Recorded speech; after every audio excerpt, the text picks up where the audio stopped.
watching NBC5 News. The Internet of Things is a fancy phrase for hardware that interfaces with a network. Think of things like smart energy meters, water level monitoring stations, lights controlled by your phone, and traffic cameras. We're talking about physical objects with sensors connected to a network. Technology that works with the Internet of Things is only getting bigger. That's right. NBC5's David Schneider is back with his What's Next series to show us how Burlington hopes to become a hotbed for developing this kind of tech.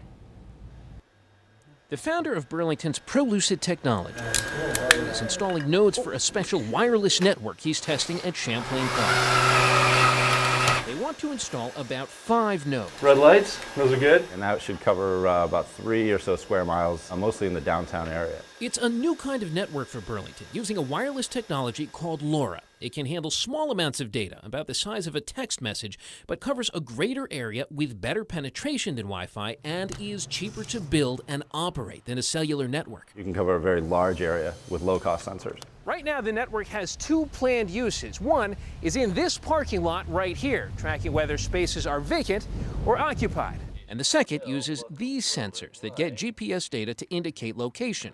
For the pilot, they're being installed on bicycles for Champlain College's community bike share program, so the college can track the exact location of the bicycles. Essentially, they're demonstrations. BTV Ignite, led by Mike Sherling, helped get this pilot started. Sherling says Burlington is the first city in the country to have an open LoRa network.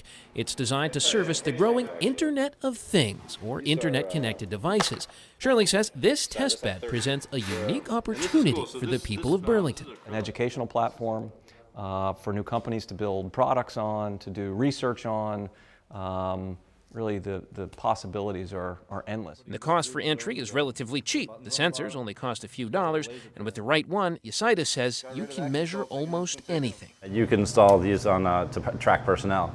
They have things in them like accelerometers. You can tell if someone's doing a bad backbend or if they've moved too quickly or fallen, perhaps.